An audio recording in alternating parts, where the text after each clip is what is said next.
Program vaksinasi oleh pemerintah memunculkan sebuah peraturan baru. Sertifikasi vaksin yang diterima oleh masyarakat yang telah melakukan vaksin dijadikan prasyarat bagi masyarakat yang akan melakukan aktivitasnya, seperti perjalanan jarak jauh, mengurus administrasi, hingga makan di rumah makan selama PPKM level 4 diberlakukan. Di DKI Jakarta sendiri, syarat kepemilikan kartu vaksinasi diberlakukan bagi warga yang akan melakukan perjalanan jarak jauh, masuk ke pasar, melakukan resepsi pernikahan, melakukan perawatan di salon, hingga makan di restoran dan warteg. Sejumlah pihak menganggap kebijakan tersebut diskriminatif bagi masyarakat yang belum mendapatkan vaksin. Pasalnya, Organisasi Kesehatan Dunia (WHO) pernah merekomendasikan kepada negara-negara yang sedang menghadapi pandemi untuk tidak mewajibkan vaksinasi. Memberikan strategi komunikasi resiko yang dibangun dengan kesadaran untuk mendapatkan vaksin mungkin akan lebih efektif ketimbang memberikan kesan represif pada masyarakat. Kartu vaksinasi atau sertifikasi vaksin sebagai tanda boleh beraktivitas, nyatanya masih jadi polemik di dunia internasional. Lantaskah, akankah pemerintah Indonesia memberlakukan kartu vaksinasi sebagai kartu sakti bagi pemiliknya? Tim TV One mengabarkan.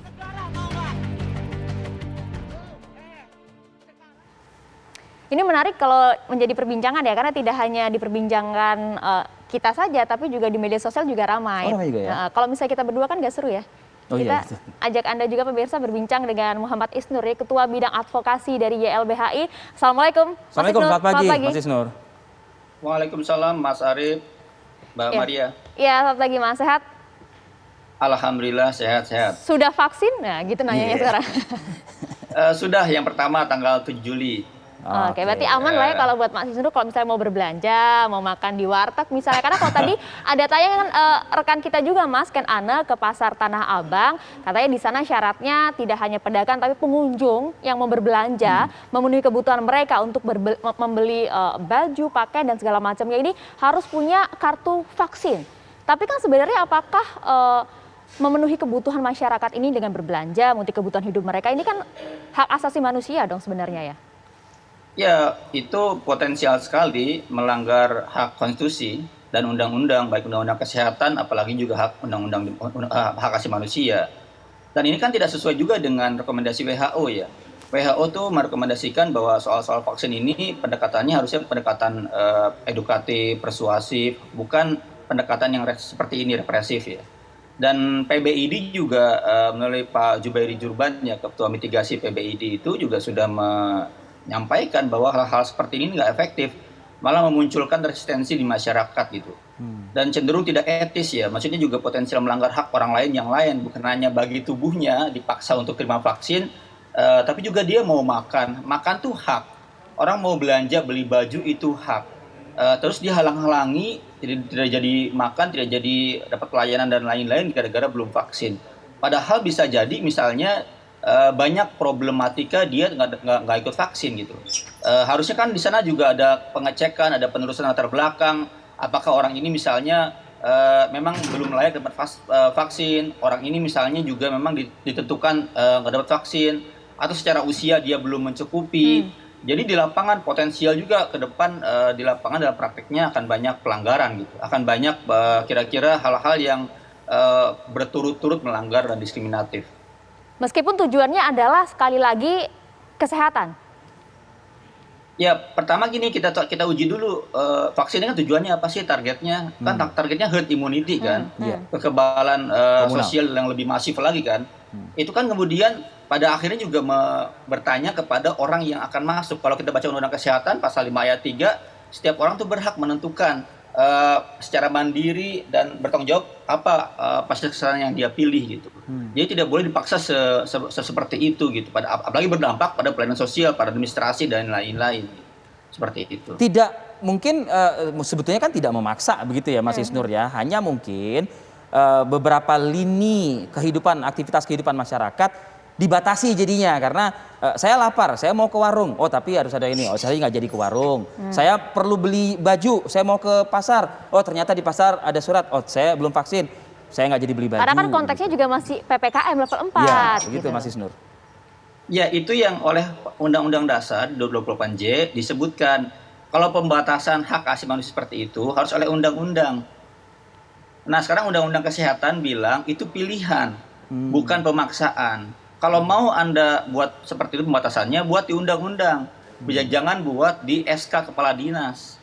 Jangan buat di instruksi Menteri Dalam Negeri yang kemudian juga calon atasnya nggak ada undang-undangnya, karena instruksi Mendagri soal PPKM itu cantolannya hanya arahan Pak Presiden, bukan undang-undang karantina kesehatan. Jadi secara hukum juga dia sangat diragukan dasar hukumnya gitu. Jadi harusnya apa payungnya? Payungnya harusnya undang-undang. Undang-undang apa yang mewajibkan masyarakat dapat divaksin? Dan itu nggak ada. Itu hanya ada di instruksi Mendagri PPKM lanjutannya, ada di Perpres juga. Nah, Perpres ini yang menjadi masalah karena jadi sumber untuk rujukan banyak peraturan di bawahnya. Harusnya Perpres memperhatikan undang-undang di atasnya. Setiap ada perintah konstitusi kalau pembatasan hak asasi manusia harusnya oleh undang-undang.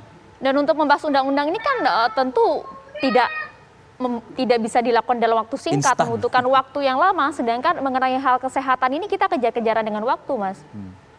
Iya, kalaupun misalnya dirasa butuh, itu ada perpunya. Perpu. Bisa dibuat perpu. Tetapi kan gini, undang-undang itu pada akhirnya dia akan dibahas oleh DPR. Ya. Perpu juga akan direview oleh DPR. Itulah fungsinya. Kekuasaan itu dibatasi oleh kekuasaan yang lain. Kekuasaan eksekutif dibatasi oleh kekuasaan legislatif yang akan memantau sebagai wakil rakyatnya. Akan diuji dengan bentuk partisipasi dari masyarakat. Tapi intinya sekarang gini, vaksin ini penting. Tetapi jangan sampai kira-kira dalam pengaturannya, dalam pelaksanaannya, dia malah kemudian jadi menimbulkan resistensi yang lain. Dan dalam banyak termasuk putusan MK ya, itu juga pernah mempertimbangkan kalau mau buat pengaturan itu beberapa hal. Yang pertama, apakah ini efektif? Dalam pengawasannya bagaimana sih? Apakah mungkin nanti ada Pol PP gitu di setiap warteg jagain di depan pintu gitu ya? Mau masuk pintu warteg dicek dulu mana vaksinnya. Itu kan nggak mungkin juga dia seperti itu. Iya, jadi buat peraturan tetapi dampaknya nggak bisa dilaksanakan. Itu semakin di dalam teori hukum semakin dia nggak dihormati oleh masyarakat. Yang kedua, berapa biaya memantau semua warteg-warteg ini? Lain beda misalnya dengan penggunaan masker ya, karena masker kan memang dia berpotensi menularkan dan bagaimana dia bisa mencegah dan lain-lain gitu. Kalau vaksin kan ini di dalam tubuh, masuk dalam diri gitu. Itu berbeda pandangan banyak, dan WHO, PBID juga sudah memperingatkan agar tidak seperti ini. Jika kita mungkin husnuzon ya. Tabayun lah ya. Iya, berbaik sangka gitu ya Mas Isnur. Mungkin ini juga cara pemangku kebijakan untuk mengambil hati atau menyentuh nalar masyarakatnya agar mau tergerak untuk mengikuti program vaksinasi. Karena kan demi kesehatan COVID-19. mereka juga, dan kalau kita lihat kan beberapa waktu terakhir kan banyak juga kemudian masyarakat yang termakan begitu ya oleh hoax-hoax soal vaksin. Mungkin ini salah satu upayanya pemerintah. Kalau problemnya hoax, problemnya kampanye yang kurang, ya di situ diselesaikan masalahnya. Bukan dengan pindah ke masalah lain dan menggunakan ancaman sanksi. Apalagi sampai melanggar orang, sampai orang mau makan nggak bisa, orang mau belanja nggak bisa gitu. Jadi dia tidak menyelesaikan masalah utama. Kalau hoax ya jawab dengan bagaimana meng-counter hoax. Kampanye yang serius, kampanye secara masif. Kemudian bagaimana penyuluhan di mana-mana. Kalau bahasa NU kemarin tuh, tolong dong libatkan NU, kan NU nggak dilibatkan, curhatnya begitu. Libatkan dong lembaga-lembaga keagamaan. Libatkan semua tokoh-tokoh masyarakat. Tokoh masyarakat, tokoh agama. Siapa sih yang masyarakat dengar gitu? Masyarakat dengar ya akan lebih mereka well prepare dalam menerimanya gitu. Ada masukan tambahan dari Anda Mas Isnur? Ya, pertama tidak vaksin itu bukan kejahatan. Undang-undang itu merupakan jelas di sana bagian pilihan, tapi ini penting ya. Tapi kemudian kalau caranya pemaksaan seperti ini, caranya adalah memberikan upaya-upaya represif, malah kemudian ini malah berdampak lebih tinggi resistensinya. Masyarakat malah kemudian semakin tidak terima dengan cara-cara seperti ini. Yang berikutnya juga, ini kan apakah efektif pengawasannya? Maka saran kami kepada pemerintah, gunakanlah cara-cara pendekatan yang persuasif, edukatif, agar lebih banyak lagi orang paham tentang pentingnya vaksin. Dan jangan sampai kemudian cara-cara kebijakan seperti ini malah melanggar hak asasi manusia yang lain. Semoga kita semua sehat dan juga diberikan kekuatan melewati suasana seperti ini. Baik, terima kasih Muhammad Isnur, Ketua Bidang Advokasi YLBHI atas informasinya pagi hari ini. Selamat pagi, sehat Sehat selalu Mas. untuk Anda Mas Isnur. Selamat pagi Mas Arief, Mbak Maria. Ya. Dan pemirsa, di segmen selanjutnya kita akan menyapa, ini salah satu pemangku kebijakan. Di wilayah Ibu Kota. Ibu Kota DKI Jakarta. Ini Pak Gubernur. Mau lihat dong, ngintip dikit. Gubernur lagi ngapain pagi Sudah ini? terhubung belum ya nampaknya? Kita akan coba hubungi nanti, Baiklah. disimpan dulu Vi, untuk segmen berikutnya nanti kita akan sapa juga Pak Gubernur DKI Jakarta Anies Baswedan yang informasinya kan juga DKI Jakarta tingkat vaksinasinya paling tinggi. Nanti kita akan tanya-tanya usai Kita jeda tabayun saat nanti lagi. ya.